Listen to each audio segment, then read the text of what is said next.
lama soal Iya.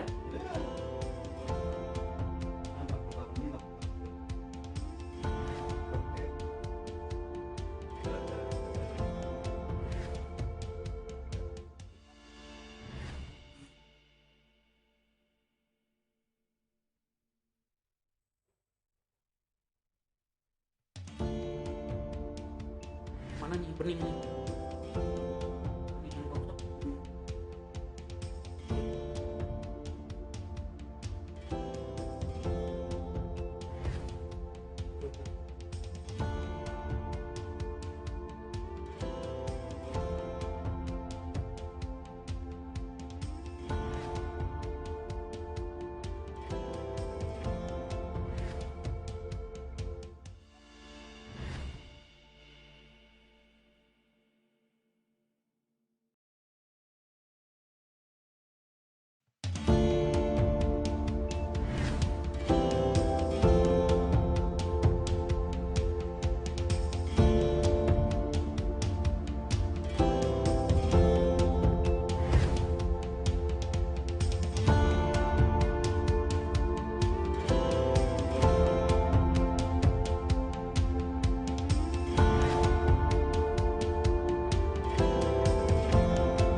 open sih. Iya.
Emang nggak ada skip.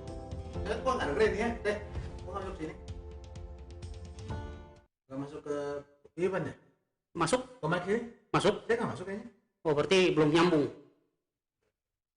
Saya nggak masuk loh.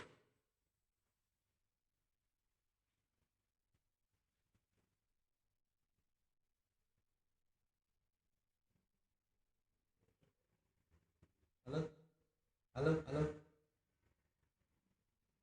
Tapi ke sini nggak ada. Coba tes. Cek. Halo, halo. Halo, halo. Cek. Sampai sana masuk. Masuk aja. Cek. Cek.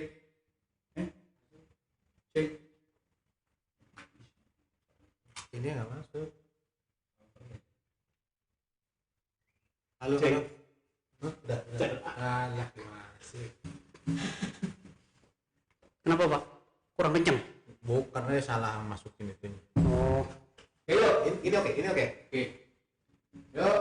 Kira-kira durasi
3, 2. Ya, selamat sore rekan-rekan YouTube. Kali ini kita berjumpa kembali dari sesi yang sangat spesial ya, karena kita akan live mengenai update terakhir midterm election 2022. Oke, jadi ini edisi khusus karena kita akan membahas mengenai update terakhir hasil midterm election pada 8 November kemarin ya. Ya. Oke. Dan memang seperti tidak disangka ya Pak, hasilnya seperti kayak agak sedikit nggak terlalu memuaskan kedua belah pihak Pak ya. Kira-kira begitu atau gimana Pak? Iya, jadi kan dulu karena kalau dilihat dari kondisi Amerika sekarang ya, terutama kondisi ekonomi kan. Ya. Jadi ini merupakan inflasi Amerika itu merupakan salah satu yang terburuk sepanjang 40 tahun terakhir. Ya. Artinya Obama aja ketika ekonominya tidak seburuk sekarang itu dia kehilangan 63 kursi DPR Demokrat. Jadi artinya rakyat tidak terlalu menganggap isu inflasi untuk menjudge incumbent sekarang. Nanti kita bicarakan. Oke, baik. Dengan hasil seperti apa nanti kenapa? Jadi yang apa yang salah gitu nanti kita akan bahas Oke. ya. Oke. Terakhir berarti yang kita bahas itu kan mengenai update hasil suara yang masuk Pak ya. Oke, mungkin pertama akan kita lihat dulu ya bahwa kita bahas dari basic dulu lah. Jadi midterm election itu adalah kita menyebut pemilu selak ya. Ya, pemilu selak. Pemilu selak di mana bahwa dalam politik Amerika presiden kan berkuasa 4 tahun ya. Nah, di 2 tahun pertama itu ada namanya midterm election. Ya. Di mana semua anggota DPR, kemudian sebagian anggota Senat dan gubernur itu bertarung ya untuk memperebutkan kursi. Apakah mereka terpilih lagi atau mereka kalah gitu kan, kursinya pindah ke partai oposisi gitu kan. Nah, kalau kita lihat gitu ya, jadi Ya ceritanya kan rame-rame lah. Kita lihat dulu ya bahwa rame-rame kemarin Selasa Pak ya. Jadi di Amerika itu kan ada 458 anggota DPR, ada 100 anggota Senat, ada 50 gubernur. Nah, kalau DPR itu setiap 2 tahun dia akan bertarung. Ya. Sementara Senat itu karena masa jabatannya 6 tahun, dia setiap 6 tahun, sementara gubernur setiap 4 tahun kan. Ya. Nah, cuman gubernur itu ada beberapa negara bagian membatasi masa jabatan ya. Jadi ada yang cuman boleh sekali, ada yang boleh 2 kali, ada yang mungkin boleh lebih dari 2 kali ya. Ya. Tergantung negara bagiannya. Nah, kita lihat bahwa sebenarnya DPR, artinya kalau DPR itu bertarung ketika midterm ya, di tengah-tengah jabatan presiden atau ketika di Pilpres. Okay. Jadi 2 kali lah ya kalau 4 tahun itu. Sementara Senat berarti harus setiap ada selat 3 midterm istilahnya ya. Sementara gubernur berarti karena 6 tahun itu. 6 tahun itu Ya. kan. Nah, kita lihat bahwa di 2020 ini bukan hasil midterm ya, tapi hasil pemilu di Pilpres 2020. Ya. Ya kan? Nah, kalau di midterm sendiri dulu di 2018 ketika Donald Trump menjadi presiden, itu Demokrat bisa meraih tambahan 40 kursi. Nah, di 2020 itu Demokrat kehilangan beberapa kursi lah ya, tetapi masih mayoritas. Ya. Jadi ini posisi terakhir di 2020. Ya. Nah, mendekati midterm sebenarnya ini berubah lagi karena ada yang misalnya ada anggota DPR Demokrat yang akan jadi menteri Joe Biden, ada yang akan jadi duta besar misalnya. Pergantian antar waktu kalau di sini. Ya, ada yang meninggal. Ya. Jadi nanti ada spesialnya. Jadi sebenarnya angkanya nggak persis beginilah, tapi tidak terlalu jauh sebenarnya. Kemudian di Senat itu hasil pemilu 2020 itu imbang 50-50. Tetapi karena Kamala Harris itu adalah pemimpin Senat, ketua Senat gitu ya istilahnya. Jadi +1. Jadi Demokrat mendapat penambahan 1 kursi. Jadi 51-50. Sementara gubernur Republik punya 28, Demokrat ada 22. Oke. Oke. Ini posisi terakhir ya. Oke. Nah, sekarang apa yang dipertaruhkan di midterm election ini di November ini yang dipertaruhkan. Jadi ada anggota DPR semua dia bertarung lagi. Oke. Kan? Diacak lagi Pak ya. Acak lagi. Sementara Senat itu yang sekarang, jadi kalau ada 100 kan berarti saya sepertiganya kira-kira ya. Karena masih 6 tahun. Jadi sepertiganya itu ada 34 yang bertarung. Kemudian yang gubernur ada 36. Nah, dari masing-masing ini itu ada anggota DPR yang dia berada di daerah aman ya, baik aman dari sisi Demokrat maupun aman di Republik. Ya. Kemudian sama juga Senat juga begitu, di gubernur juga begitu, gitu kan. Jadi sebenarnya yang pertarungan di sini sebenarnya hanya sebagian dari semua ini gitu loh. Karena banyak mayoritas sebenarnya itu ada di daerah aman. Artinya dia pasti menang lah Republik sini, pasti ini menang lah Demokrat ya. Yang jelas dinamika besarnya tuh di DPR karena semuanya diganti. Ya, kan? Jadi sebenarnya kalau orang bicara midterm election yang sudah hampir pasti itu adalah biasanya presiden partai yang menguasai Gedung Putih akan kalah di DPR. Itu sudah menjadi kecuali sangat sedikit ya. Ada beberapa pengecualian. Oke. Jadi kalau Senat itu nggak mesti gitu kan, nggak mesti. Kemudian untuk gubernur ini agak beda. Gubernur itu sebenarnya tidak terlalu diperhitungkan karena gubernur sifatnya kedaerahan ya, lebih ke negara bagian. Oke. Nah, apa sih isu terpenting di sini gitu kan? Ini isu menjelang menghangat. Tapi ini sebenarnya dihitung ketika orang ke eksekutif. Tapi kira-kira isu ini yang dominan lah ya. Ekonomi selalu menjadi yang paling utama, ya kan? Ini kan hasil dari CBS, polling yang lain akan beda lagi gitu ya. Polling yang beda. Tapi kira-kira gambarannya begini lah Pak ya. Bahwa ekonomi atau inflasi dalam hal ini selalu mendominasi isu di midterm election. Ya. Nah, mungkin yang agak beda dengan yang dulu karena di sini aborsi tiba-tiba melompat gitu ya. Iya, hampir saya kira jadi ini cukup menarik Pak karena emang saya kira itu isu yang masih jauh kalah dibanding inflasi ya. Iya. Ternyata sangat mendekati. Ya itu biasanya aborsi nggak terlalu ini kan, nggak terlalu hampir nggak ada lah karena memang dulu undang-undang aborsi itu sudah fix gitu loh. Ya kan. Nah, sekarang menjadi isu kedua yang dominan, yang selisih dengan ekonomi. Kalau di sini kan bedanya cuma 5% aja ya, artinya ini luar biasa. Oke.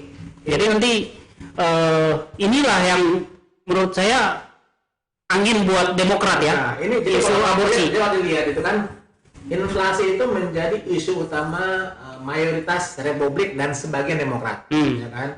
Aborsi itu menjadi isu utama di Demokrat, ya kan.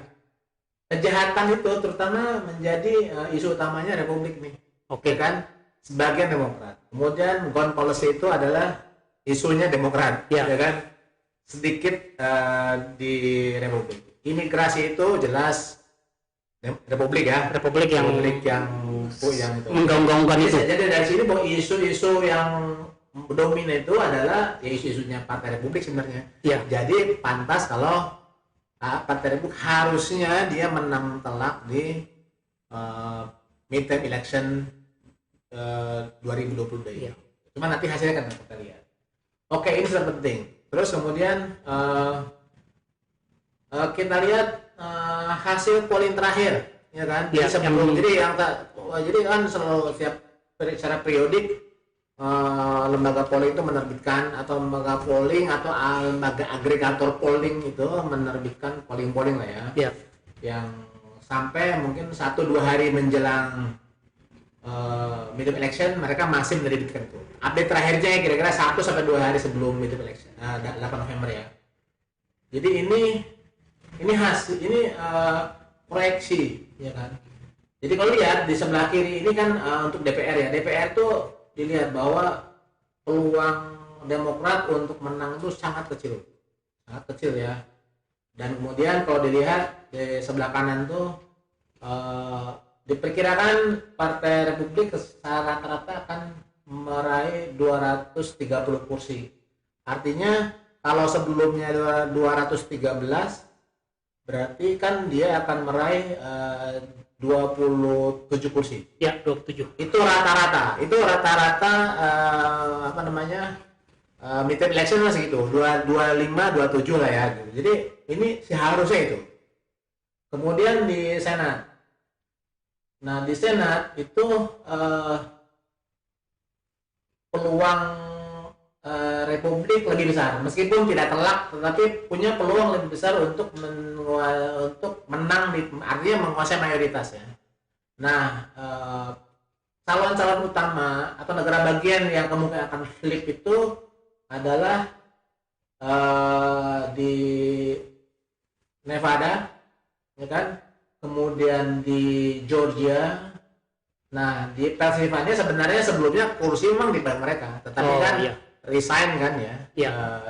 senator yang sebelumnya, sehingga ada pertarungan antara dua calon baru. Tetapi diperkirakan bahwa Mehmet Oz sebagai calon Partai Republik diperkirakan akan menang di sini. Iya, dan ternyata Nah, nanti kita lihat. Nah, jadi kalau dilihat dari sini, maka apa namanya? Dari sini bahwa Republik akan menambah, berarti kan dia nambah 2 kursi kan? ya, Karena kan Pennsylvania punya mereka kan. Pennsylvania sudah menang kursi mereka. Jadi nambah Nevada sama Georgia, dalam artinya bahwa dia dari 50 menjadi 52 ya, bener nggak?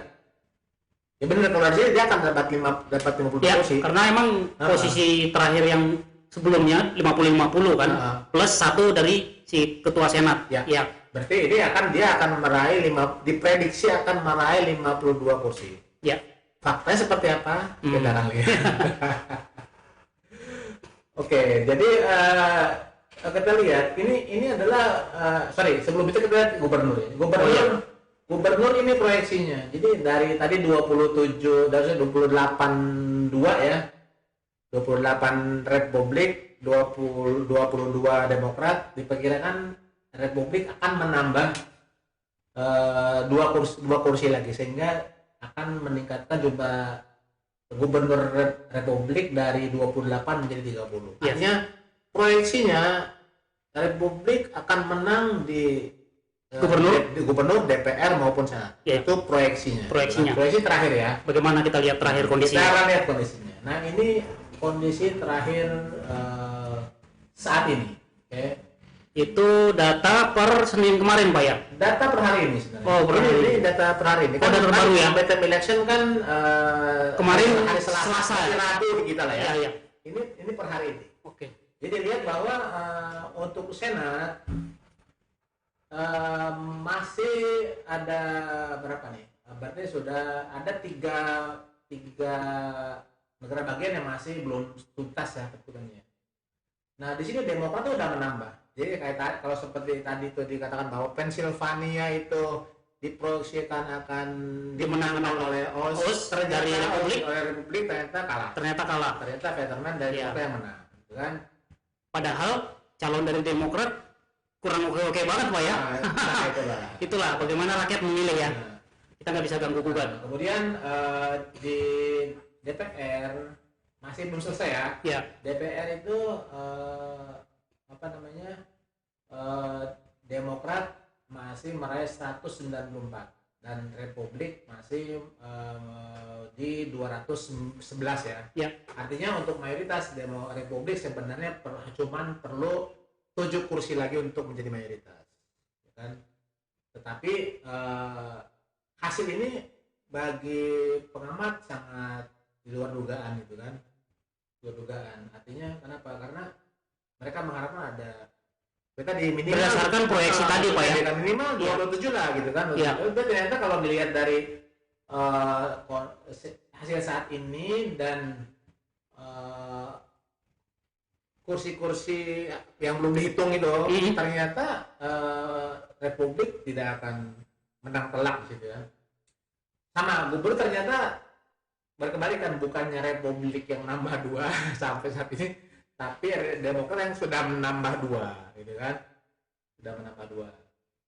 Ada beberapa negara bagian Nevada, kemudian Arizona sama Alaska yang masih menunggu, masih dihitung lah sisa suaranya ya. Kalau Alaska jelas, Alaska kan memang Republikan lah, dia kalau HP dipastikan yang jadi gubernur itu pasti gubernur Partai Republik. Jadi poinnya untuk di gubernur di luar prediksi Republikan lah ya Pak ya, karena minus ya. Terakhir ini Ya. berdasarkan suara yang terakhir. Oke. Kemudian kita selanjutnya akan lihat. Nah ini kita Senat ya. Jadi dari tadi, jadi Senat itu yang masih dalam perhitungan ya. Ya, karena ini itu pertama adalah Nevada. Di Nevada itu untuk sementara Adam Laxalt dari Partai Republik itu unggul, meskipun sangat tipis, yaitu 0,97%. Nah, terus kira-kira siapa yang menang? Apakah Laxalt akan menang atau Cortez Masto akan menang? Dengan sisa suara 10% yang belum masuk. Jadi 10%, ya. 10% itu sudah masuk sebagian, karena kan di Nevada itu ada aturan bahwa suara itu orang masih boleh ngirim surat suara yang dicoblos melalui pos pada hari pemilihan, yang penting diterima oleh panitia, kalau di kita kalau di kita TPS ya. Iya, TPS. Diterima maksimal 4 hari setelah. Jadi kalau tanggal 8 berarti tanggal 12. Tanggal 12 waktu Amerika. Berarti Senin waktu kita ya. Jadi hari Minggu itu masih bisa dihitung. Jadi kan berarti kan Rabu, Kamis, Jumat, Sabtu, hari Sabtu itu yang mereka sana Selasa, kita Rabu kan. Rabu, Kamis, Jumat, Sabtu. Ya, jadi kalau itu Minggu lah di waktu kita ya. Jadi kalau misalnya ada suara-suara yang dicoblos masih hari Minggu, itu masih bisa dihitung. Jadi itulah ya, sisa suara sebenarnya itu yang bayangkan yang mail in ya, yang suara dikirim melalui melalui pos. Ya, sekilas kalau kita melihat kan Pak, ini kan unggul 0,97. Ya. Sepertinya peluangnya sangat tinggi untuk menang. Ya. Tapi ternyata kalau ada cerita di balik itu. Enggak, kalau lihat ya, seakan-akan itu kan negara kan besar ya, areanya Republik ya. Oh iya. Itu kan lebih besar dari Demokrat tuh, yang biru sama merah. Kemudian ini kan masih jarang juga tuh, masih. Artinya kalau udah merah tua ini artinya sudah di atas 95%. 95. Oke. Kalau yang masih muda itu berarti masih mungkin 80 atau 90 gitu kan. Jadi seakan-akan areanya Republik itu masih lebih besar gitu kan. Jadi si Masto unggul di Reno dan Las Vegas. Ya. Oke. Tapi faktanya nggak seperti itu, karena lihat, karena Las Vegas dan Reno itu adalah area yang berpenduduk padat ya. Jadi ini ternyata kantong suara Pak ya? Kantong suaranya Demokrat itu. Ibarat di Jawa lah ya? Jawa lah. Oke. Ibaratnya Jawa itu. Sedangkan ini kan bandingkan antara 600 sekian dengan 23, 22 gitu kan. Jadi Cortez Masto itu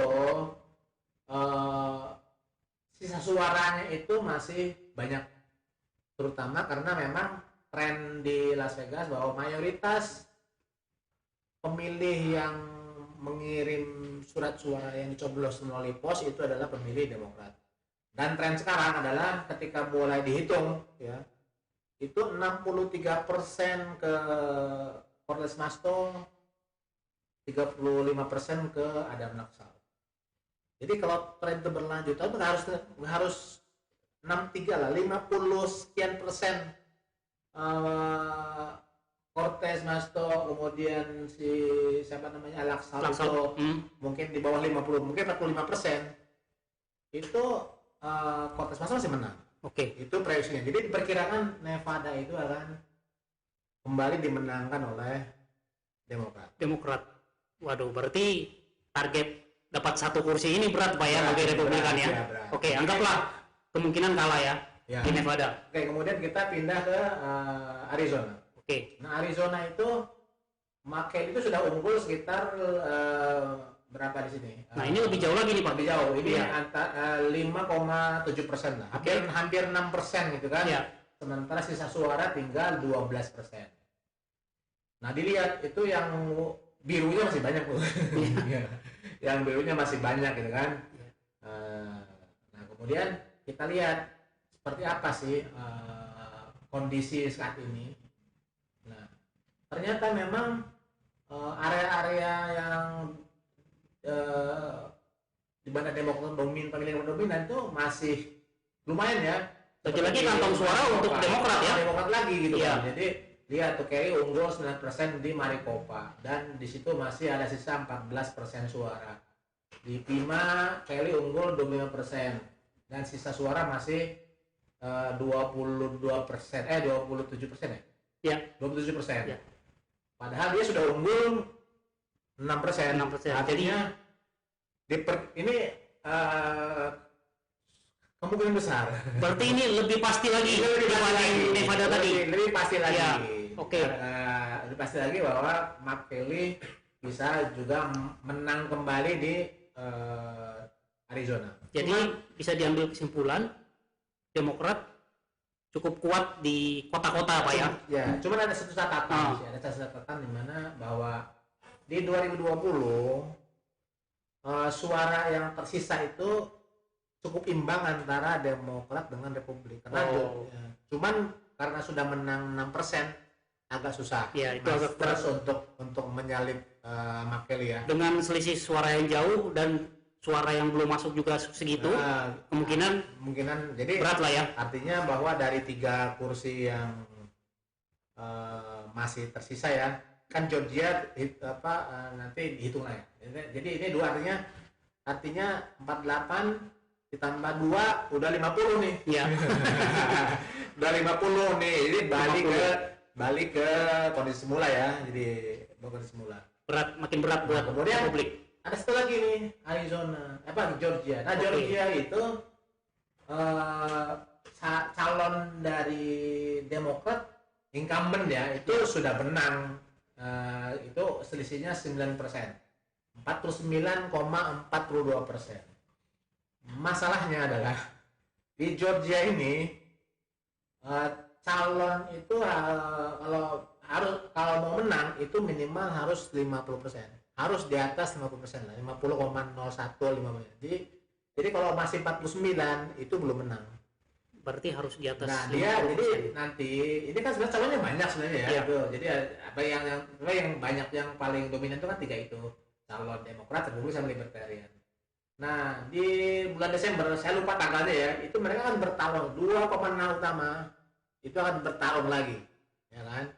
Nah, mungkin pertanyaannya adalah yang 2% itu lari kemana?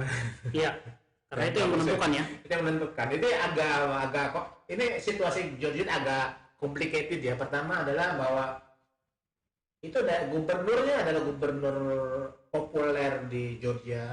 Kemudian sekretaris negara bagiannya juga populer di situ, terpilih kembali meskipun Donald Trump mendukung lawan mereka. Tapi mereka terpilih kembali. Nah, problemnya adalah Walker dengan gubernur sekarang itu nggak akur.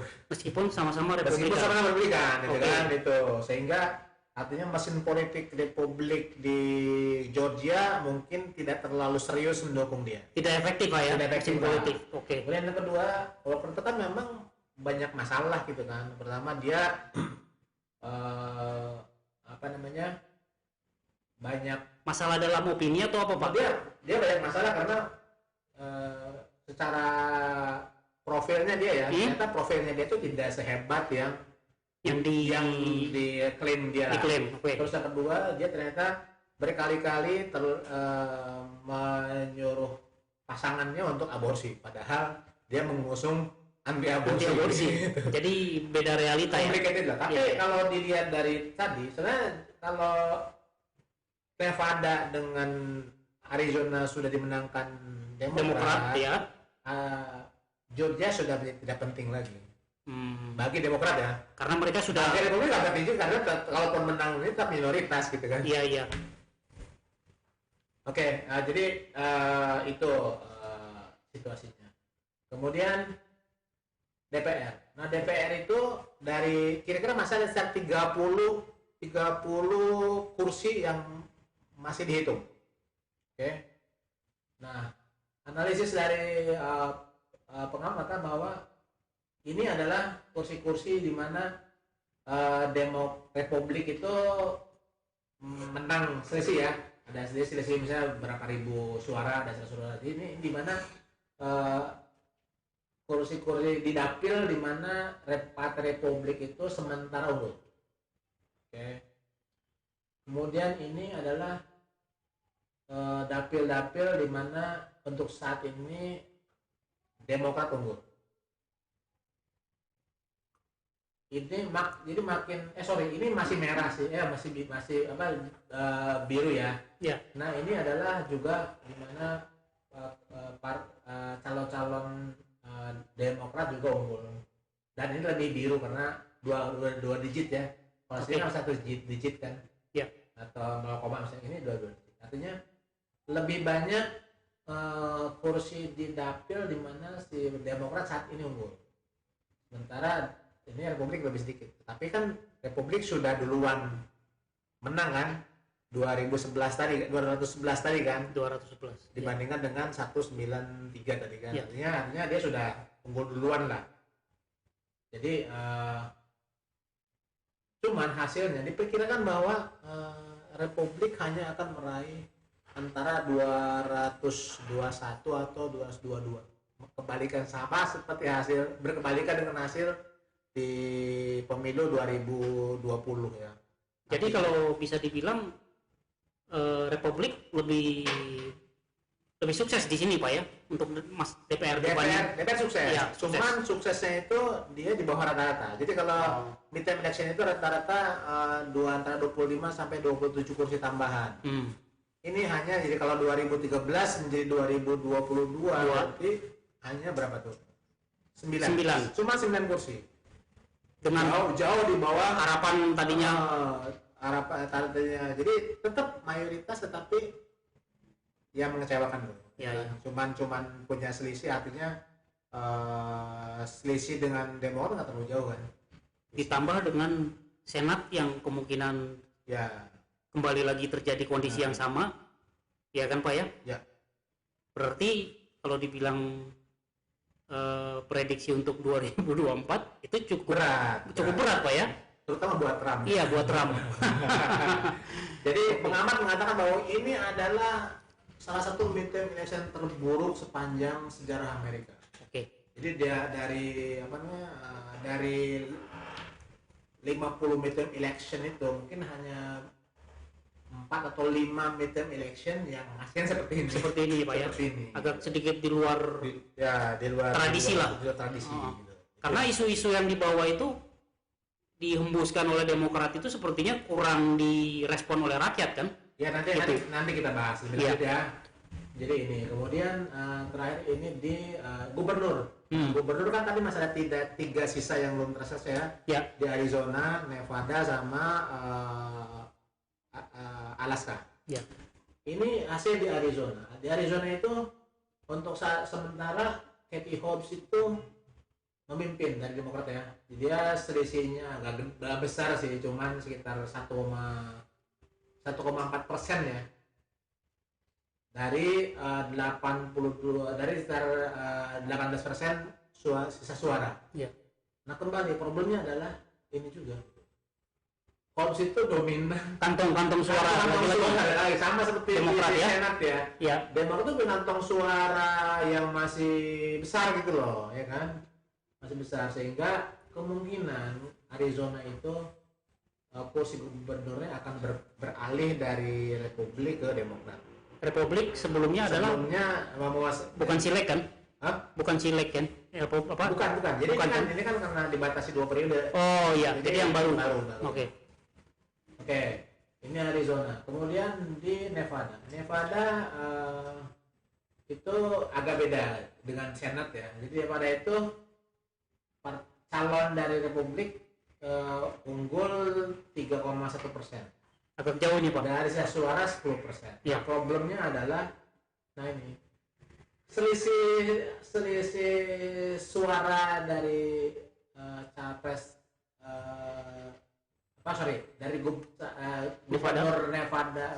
Demokrat tuh nggak terlalu besar.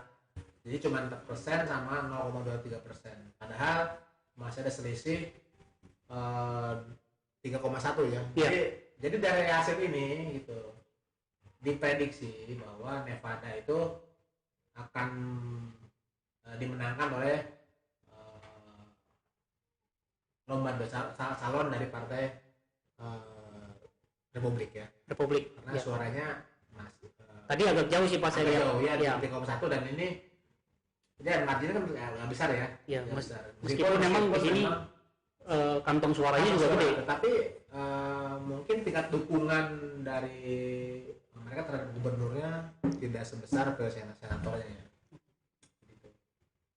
Nah terus jadi apa yang salah sih? Ya.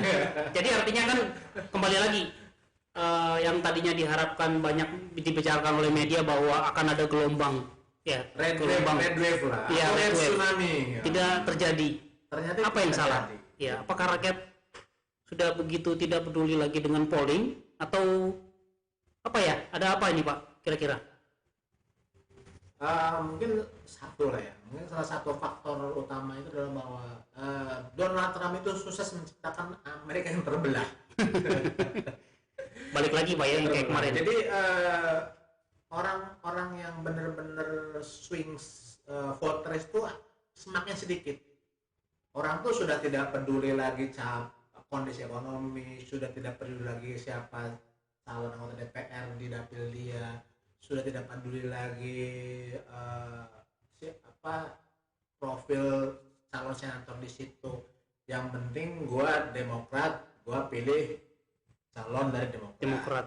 Jadi sudah benar-benar apa ya? Sudah terbelah Solid ya? Sudah solid. Jadi sudah terbelah gitu kan. Polarisasinya udah solid ya? Sudah solid. Terus yang kedua di 2020 itu ada namanya gerrymandering. Gerrymandering itu jadi perubahan perbatasan dapil lah. Iya. Jadi DPRD yang berkuasa di situ itu dia biasanya punya hak untuk mengubah batas-batas itu.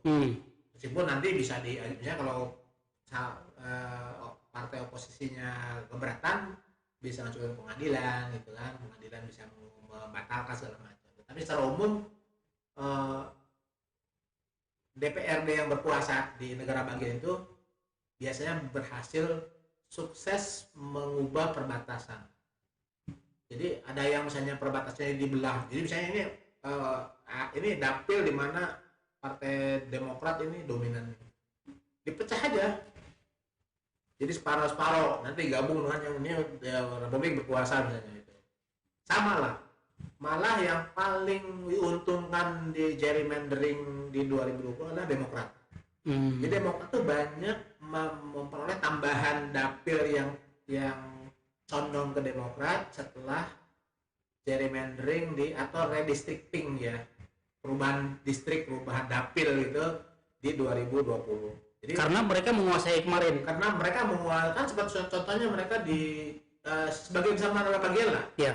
Bersama bagian mereka sukses menambah jumlah dapil yang condong ke Demokrat. Itu jadi kenapa Demokrat kenapa Republik penambahan kursinya nggak banyak, karena memang sebagian sudah dikurangi oleh tadi tuh redistricting, di mana si Demokrat sudah memperoleh beberapa kursi lah ya. Kemudian yang kedua yang selanjutnya ya, tadi kan pertama adalah sudah terbelah dari awal. kemudian yang kedua tadi gerrymandering. Dan yang ketiga adalah isu yang 5 tadi itu Pak. bahwa ekonomi itu tidak benar-benar dominan di TPS saat ini, karena setelah Mahkamah Agung membatalkan undang-undang aborsi pada Juli 2020 Juli lalu ya, maka itu menjadi isu utama yang digoreng oleh Demokrat. Dan itu sukses Pak ya. Itu sukses. Naik. Sukses. Hampir menyamai itu. isu inflasi ekonomi. Dan yang ketiga adalah Donald Trump. Ya. Jadi para petinggi Partai Republik maunya Donald Trump diam deh gitu loh. Karena midterm election itu biasanya merupakan ajang referendum bagi presiden berkuasa, ya kan? Tapi karena Trump itu muncul ikut kampanye di Pennsylvania lah, muncul di Ohio, muncul di mana, itu membuat referendum itu nggak terjadi gitu kan. Artinya, wah lu mau pilih calon yang dipilih Donald Trump atau lu mau calon yang Demokrat yang dia menjunjung tinggi demokrasi misalnya. Kan Trump dari isu kemarin kan, pertama dia bahwa dia itu cenderung akan mengubah demokrasi di AS. Kemudian yang soal yang tema sebelumnya, dia mencuri dokumen negara, Ya. Jadi kan citranya udah sangat negatif gitu, sehingga ketika dia ikut Citra negatif yang digiring oleh Demokrat. Oke. Yang ketiga adalah bahwa calon-calon yang diusung oleh Trump itu adalah calon-calon yang lemah kayak Oz. Karena Oz itu lemahnya kenapa? Pertama kan dia populer, tapi kan dia orang New Jersey gitu loh. Iya, iya. Kemudian Walker tuh ya memang dia terkenal, tapi di dunia American football gitu misalnya ya. Tapi Laksal tadi lumayan ya Pak ya? Laksal Nggak semua juga gagal ya? Nggak semua, jadi Oke. tidak semua, tetapi justru yang penting-penting itu kayak Masters, kemudian ada yang di New Hampshire kan, John Bolduc itu, kemudian tadi itu pokoknya Arizona, kemudian di Arizona, Georgia, New Hampshire, kemudian terutama itulah, terutama itu ya, tiga itu adalah calon yang didukung Trump. Oke. Ya kayak Van di Ohio sukses aja, kan dia orang tiga tapi sukses lah. Jadi tadi pertama kan tadi emang sudah terbelah, polarisasinya emang udah solid. Terus yang kedua tadi apa? Yang masalah Gerrymandering perubahan itu ya, perubahan distrik. perubahan distrik lah. Ya, Kecil lah terus ya. yang ketiga faktor Trump. Faktor Trump. Ada lagi Pak? Ya tadi kan yang aborsi itu kan. Aborsi ya, isu yang itu kira-kira yang berhasil diangkat oleh Demokrat ya. Itu kira-kira beberapa faktor yang membuat kenapa hasilnya mengecewakan buat buat Partai Republik. Partai Republik ya. Jadi balik lagi, ini kan yang tadi di bagian negara bagian Georgia ya, yang masih di runoff katanya. Ya. Meskipun sebenarnya itu tidak penting-penting amat buat Demokrat. Kalau Nevada dan Arizona Ya. akhirnya menang. Akhirnya menang karena toh sudah 50 gitu ya. 50 gitu kan. Tetapi penting juga gitu, karena di Demokrat itu ada spoiler. Oke. Namanya Joe Manchin yang dia senator dari West Virginia yang merupakan red state ya. Sehingga dia banyak berseberangan dengan Joe Biden dengan Nancy Pelosi, sehingga banyak undang-undang yang dibikin oleh Demokrat di DPR akhirnya nggak jadi karena Joe Manchin tidak setuju. Jadi dia sudah seperti dia satu suara tapi menjadi penentu gitu kan. Iya. Nah kalau Republik menang juga di Georgia, dia sudah dapat 51, maka Joe Manchin tidak penting lagi. Sama seperti kalau di Mahkamah Agung dulu kan John Roberts itu ketua MA tuh menjadi penentu kan, karena dulu imbang tuh 4-4-1 gitu. Dia konservatif tapi sering jadi swing. Oh. Gitu. Jadi sekarang setelah masuknya Coney Barrett, masuknya Yang pilihan Trump tadi. Trump kan 3 Ya. kan, sehingga 6 lawan berapa? 3 kan? 6-3 kan? John Roberts tuh masuk ke dia swing cuma nambah 4. Nggak penting gitu John Roberts. Kira-kira itu. Nah, kemudian mungkin ke depan, mungkin pertanyaannya terus gimana ke depan ini? Gitu kan? Iya. Karena balik lagi kan, hasil tidak seperti yang diharapkan oleh Republik, ya kan? Yang tadinya membawa isu-isu yang sangat, sebenarnya ini momennya ya, ada isu ekonomi yang bisa membuat orang beralih gitu kan. Ternyata enggak juga. Ya. Dan 2 tahun lagi akan ada pemilihan presiden. Nah, jadi mungkin pertama kalau kita melihat dampak terhadap Joe Biden ya. Ya. Kalau Republik itu bener-bener kemarin tuh bisa meraih misalnya 230 kursi gitu kan, sementara Demokrat hanya meraih 205 kursi, artinya selisihnya 20. Itu Republik bisa merajalela lah, Iya. ya kan. Jadi kita kemarin bicara bahwa mungkin Joe Biden akan diimpeach, kemudian mungkin bantuan Amerika akan merevisi kebijakan mengenai Ukraina gitu kan. Artinya mungkin nanti bantuannya dikurangi atau malah diputus, kemudian Ukraina melawan Rusia tanpa bantuan Amerika. Ya artinya Biden harus bekerja sama lah dengan Kongres. Tapi Kongres cenderung untuk nggak bekerja sama gitu kan. Sama seperti kita Obama setelah kalah di 2000 di sebelum election 2020 kan. Nah, kemudian banyak lah. Jadi malah Donald Trump kan bilang, udah aku maunya Joe Biden diimpeach lebih dari sekali. Sama seperti itu 2 kali. Iya. Tapi gagal juga. Nah itu. Nah tapi dengan hasil seperti ini malah mungkin selain impeachment agak susah juga, karena dengan Majority nggak ada Pak ya? Dengan margin yang cuma tipis. Dengan tipis itu, dengan margin yang tipis itu akan berat karena sama lah, DPR itu tidak akan susah untuk membangun satu suara. Pasti ada sebagian anggota DPR yang dia moderat kan. Artinya moderat tuh kenapa dia moderat? Karena dia biasanya tinggal di dapil, di mana di dapil tersebut Joe Biden pada 2020 menang. Artinya dia harus memperhatikan juga nih konstituen saya itu mayoritas Demokrat, ya kan. Sehingga kalau saya misalnya terlalu keras terhadap pemerintah gitu kan, terhadap Joe Biden, impeach, nanti 2 tahunnya saya kalah. Jadi mereka bikin gitu juga gitu. Jadi impeachment akan susah dengan margin yang tipis ya. Terus yang kedua sama juga kebijakan untuk Ukraina juga akan susah dirubah. Karena kenapa? Karena dengan margin yang tipis DPR tidak punya super majority. Super majority artinya dia bisa jadi kalau misalnya Biden bikin dekret misalnya ya, bikin dekret atau mau veto keputusan DPR kan di veto itu bisa dilawan kalau dia super majority. 60% kan. Ya. Sementara dengan satu gampang nggak bisa. Jadi kalau misalnya dia akan mengubah kebijakan Ukraina, Biden veto kan. Veto nggak bisa dilawan karena suaranya nggak banyak.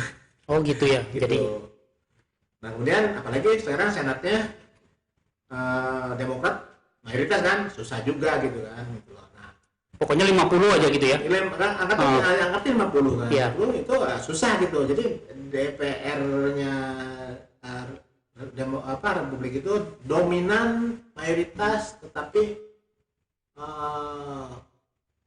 lemah gitu kan. Majority but weak, itu aja masalahnya. Kemudian Donald Trump. Ya, Nah balik dia lagi. kan kalau orang Itu tadi di sisi Demokrat ya, Pak.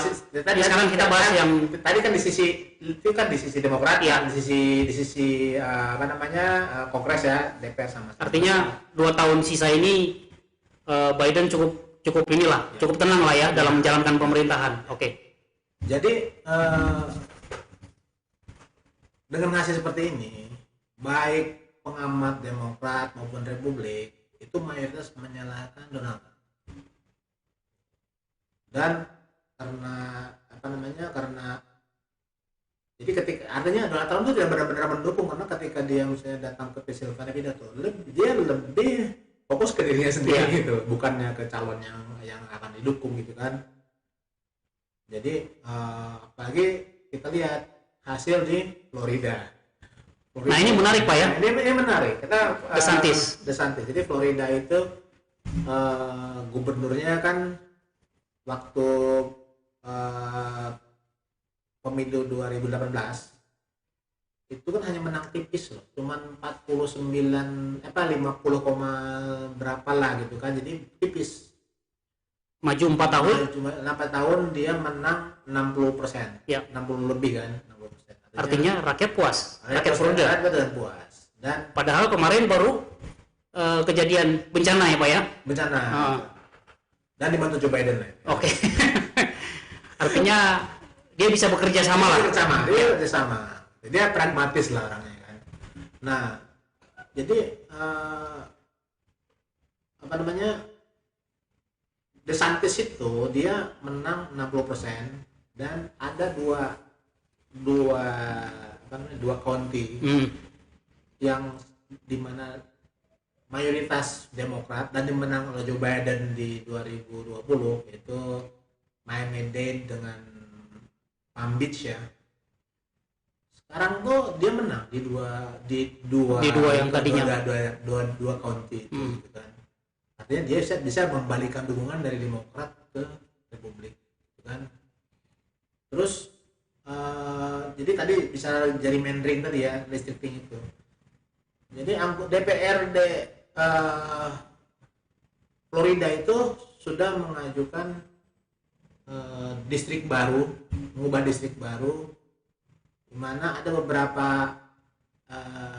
beberapa dapil distrik yang dan dulunya condong Demokrat ke Republik.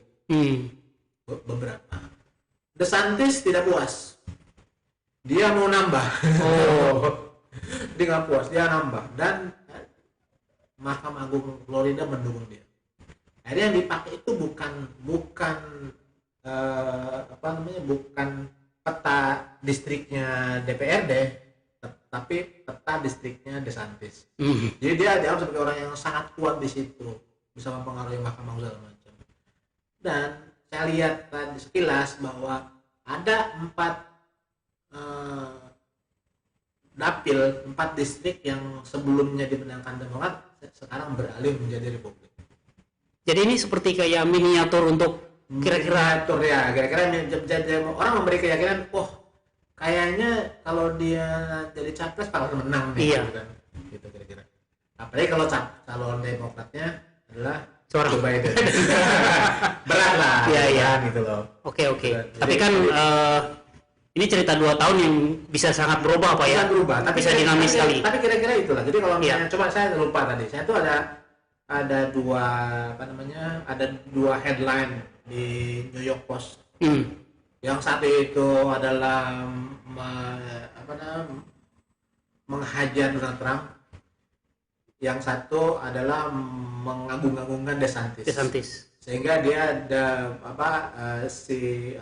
New York Post yang punyanya Robert Murdoch itu menyebutnya sebagai the future. Yeah. DeSantis is the future of Republican Party. Oke. Itu kira-kira. Jadi emang faktor dia bisa menang itu juga lagi-lagi selain dia bisa bekerja sama kalau kata Pak Didin ya, ada faktor Trump juga ya. Ada faktor Trump. Iya. Wah ini lebih bagus ini, gitu kan? Ya. Kita perlu dukung. Ya makanya cuma nanti akan complicated ya, karena Trump itu kan dia menguasai base-nya Partai Republik dan tidak mudah. Kalau kita belajar dari histori ya. Iya. Jadi Fox itu awal-awal tidak mendukung Donald Trump. Waktu di 2016 ya. Tidak mendukung Donald Trump. Media Republikan itu tidak mendukung Donald Trump. Cuman ketika Donald Trump itu sudah hampir dipastikan menang di primary, barulah mereka beralih gitu ya. Nah, apakah akan terjadi lagi 2024? Ya. Nah, kita tahu. Nanti kita akan bahas lah. Karena kita dari waktu ke waktu kita akan melihat dinamika politik Amerika dan kita bahas di sini ya.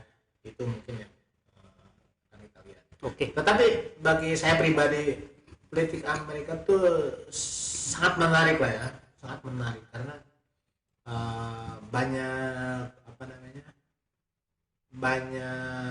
aspeknya ya, banyak aspeknya sehingga menarik gitu. Ya karena emang di sisi Republik sendiri rame, Demokrat juga rame ya Pak ya.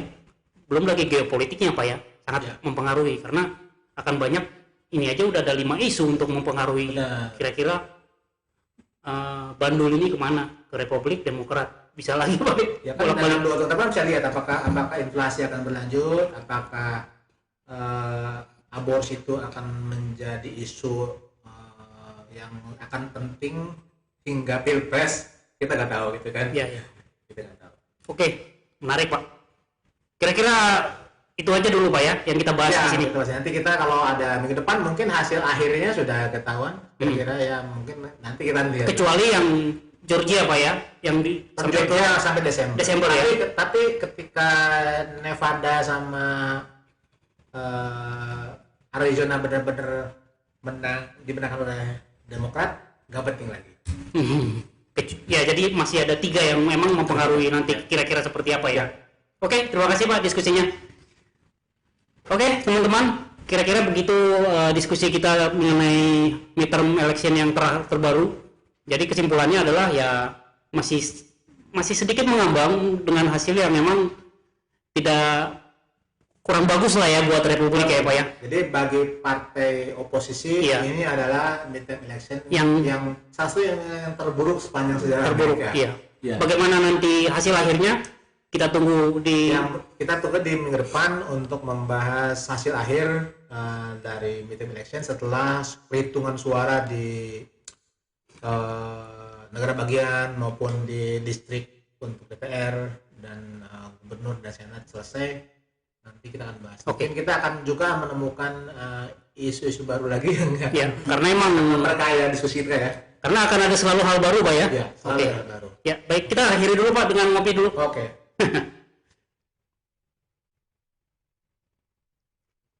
Oke. Siap. Sampai jumpa.